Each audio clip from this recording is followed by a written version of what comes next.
ملک بھر میں عید میلاد النبی صلی اللہ علیہ وسلم مذہبی جوش و جذبے کے ساتھ منائی جا رہی ہے۔ سرور کونین، محسن انسانیت، وجائے تخلیق کے کائنات، نبی آخر الزماں حضرت محمد مصطفیٰ صلی اللہ علیہ وسلم کی یوم ولادت باسعادت کا جشن ملک بھر میں عید میلاد النبی مذہبی جوش و جذبے، عقیدت و احترام کے ساتھ منائی جا رہی ہے۔ ہر سو سبز جھنڈیوں، برقی کمکموں اور درود و سلام کی صداؤں نے سما باندھ دیا۔ یوم ولادت رسول اللہ صلی اللہ علیہ وسلم کے موقع پر دن کا آغاز توپوں کی سلامی سے ہوا۔ وفاقی دارالحکومت میں 31 جبکہ صوبائی دارالحکومتوں میں 21 توپوں کی سلامی دی گئی۔ اس موقع پر فوجی جوانوں کی جانب سے نعرہ تکبیر بھی بلند کیا گیا۔ مساجد میں نماز فجر کے بعد ملک کی سلامتی، ترقی اور امت مسلمہ کے اتحاد کے لیے خصوصی دعائیں کی گئی۔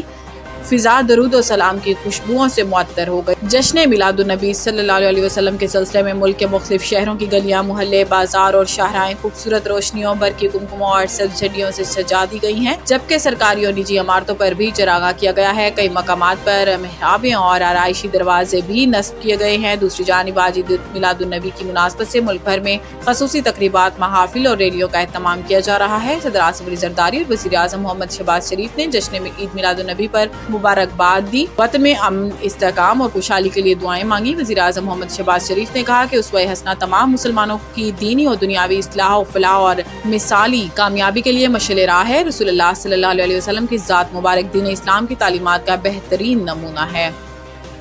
اسلام آباد پیمز ہاسپٹل کی نرسری میں خوفناک آگ لگنے سے 15 نومولود جاں بحق۔ ریسکیو حکام کے مطابق آگ پر قابو پا لیا گیا، جبکہ کولنگ کا عمل جاری ہے۔ ابتدائی معلومات کے مطابق آگ ایئر کنڈیشنز کے کمپریسر میں دھماکے کے باعث بھڑکی۔ اسپتال انتظامیہ کا کہنا ہے کہ واقعے کے وقت نرسری میں 16 بچے موجود تھے، تاہم ایک لیڈی ڈاکٹر صرف ایک بچے کو بچانے میں کامیاب ہوئی، جبکہ 15 بچے جان کی بازی ہار گئے۔ ضلع انتظامیہ کے مطابق آگ MCH وارڈ کی تیسری منزل پر لگی۔ اطلاع ملتے ہی ریسکیو اور فائر بریگیڈ کی ٹیمیں موقع پر پہنچ گئی۔ امدادی کارروائیوں میں فائر بریگیڈ کی 6 گاڑیوں اور 4 ایمبولینس نے حصہ لیا، جبکہ بیشتر بچے شدید جھلسنے کے باعث جاں بحق ہوئے۔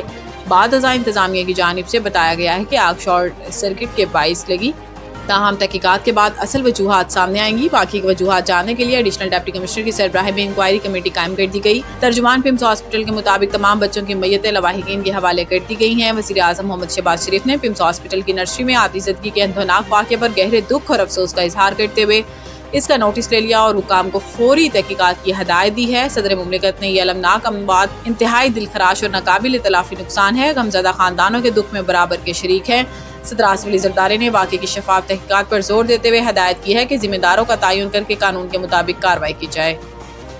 امریکہ اور ایران نے نئی جنگ بندی پر اتفاق کر لیا۔ روسی میڈیا نے یہ بات ایران اور پاکستان میں ذرائع کے حوالے سے کہی اور ساتھ ہی یہ بتایا کہ جنگ بندی میں آبنائے حرمت سے آزادانہ نیویگیشن بھی شامل ہے۔ روسی میڈیا کے مطابق سرکاری طور پر جنگ بندی کا اعلان چند روز میں متوقع ہے۔ مذاکرات اور تکنیکی میٹنگز اس کے بعد ہوں گی۔ جون کے وسط میں دونوں فریقوں نے اسلام آباد مفاہمتی یادداشت پر دستخط کیے تھے، جس کی بنیاد پر امن معاہدہ طے پایا جانا تھا، مگر ایک ماہ سے بھی کم عرصے میں دوبارہ کشیدگی کا آغاز کر دیا گیا۔ رپورٹ کے مطابق پچھلے چند ہفتوں میں امریکہ اور ایران کے درمیان نئی جنگ بندی کے لیے ثالثوں کے ذریعے کسی ڈیل پر پہنچنے کی کوشش کی جاتی رہی ہے۔ اسی دوران امریکہ کے صدر نے ایران کے خلاف معاشی جنگ کا اعلان کیا تھا اور دنیا کو خبردار کیا تھا کہ ایران کا معاشی گھیرا تنگ کرنے میں امریکہ کا ساتھ نہ دینے والے ممالک کے خلاف کارروائی کی جائے گی۔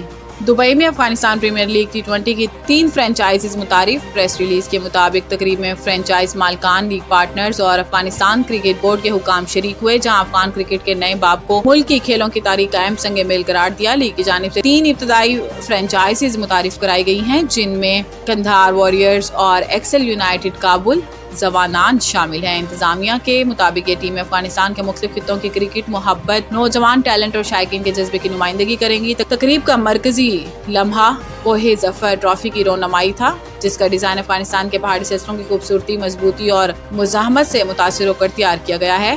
APL T20 کے مطابق افتتاحی پلیئر ڈرافٹ کے لیے رجسٹریشن پورٹل 30 اگست 2026 کو کھولا جائے گا، جبکہ پلیئر ڈرافٹ 27 ستمبر 2026 کو ہوگا۔ مکمل ٹورنامنٹ شیڈیول اور میزبان وینیوز سے متعلق مزید تفصیلات آئندہ ہفتوں میں جاری کی جائیں گی، جبکہ ٹورنامنٹ کے آغاز کی تاریخ 27 دسمبر 2026 مقرر کی گئی ہے۔